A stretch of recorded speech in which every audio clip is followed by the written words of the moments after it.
fled, leaving behind their arms and dead bodies of their comrades. And as already displayed, that various posts have been captured by Pakistan. And the nexus between terrorists and the Afghan Taliban regime is now as clear as daylight. We had been saying time and time again that there is a nexus between the suicide attacks, the terrorist attacks that are being carried out in Pakistan, that Afghan soil is being used. Afghanistan is resorting to training of these terrorists and facilitation of all kinds to these terrorists who come into Pakistan and they kill innocent civilians, they kill our security personnel, officers and jawans of the armed forces. We recently saw 2 attacks in the capital, where an attack was carried out at a Shiite mosque in Imam Barga. An attack was carried out at the district courts. And we recently saw the martyrdom of Lieutenant Colonel Gulfaraz Ahmed. The Afghan soil is not only used, but the Afghan Taliban regime is totally aligned with these terrorists, and they are fully backing these terrorists. So the DGISPR gave insight into the operation and into the response that Pakistan has given befittingly. I want to shed light today on 3 aspects of the Afghan Taliban regime. Number 1, that it is a government based on repression. It tries to subdue women, minorities, children, and it has usurped the basic rights of the citizens of Afghanistan. And hence, I will term it as an illegitimate regime, which has no backing of its people, which is totally against the idea of any kind of rights being afforded to the people of Afghanistan.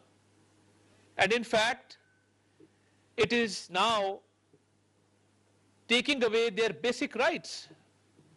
So a government which is based on repression, it oppresses the people. A government which is an illegitimate government, and also a government which uses perversion of religion in order to further their own motives. So the Afghan Taliban regime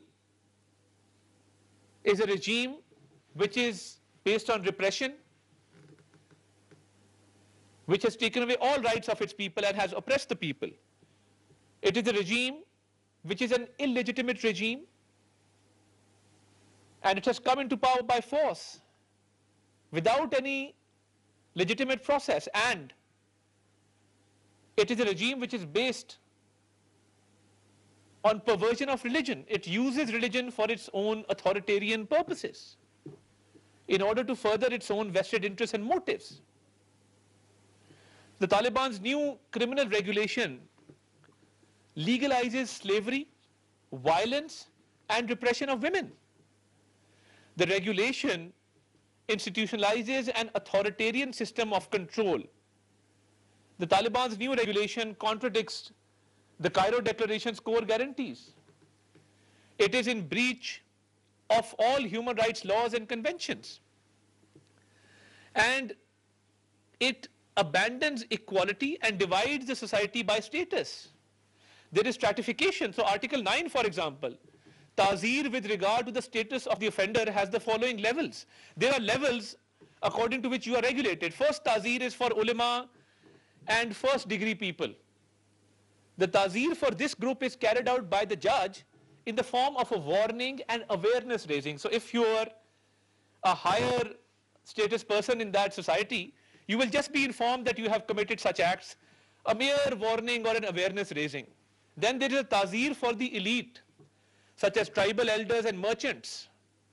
The Ta'zeer for this group is carried out by a judge through a formal warning and summoning to the court.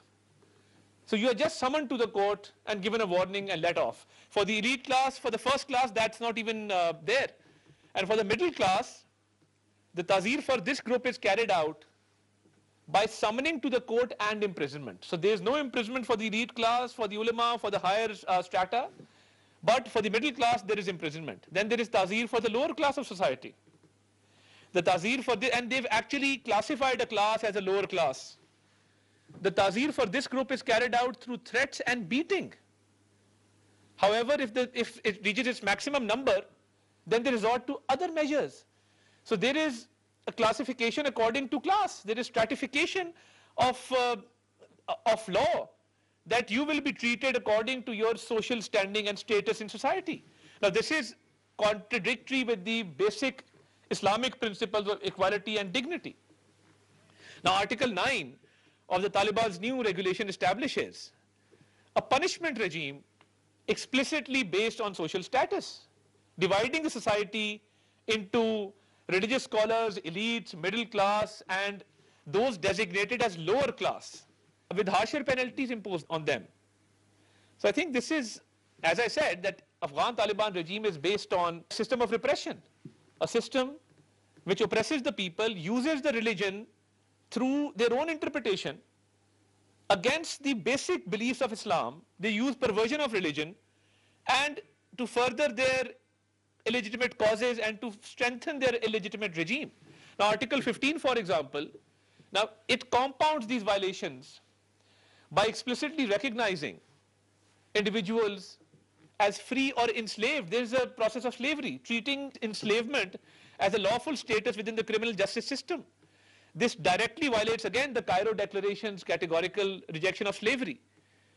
And it also contradicts contemporary Islamic scholarly consensus. Now they have made a system of slavery which they use for their own purposes. Of the principles of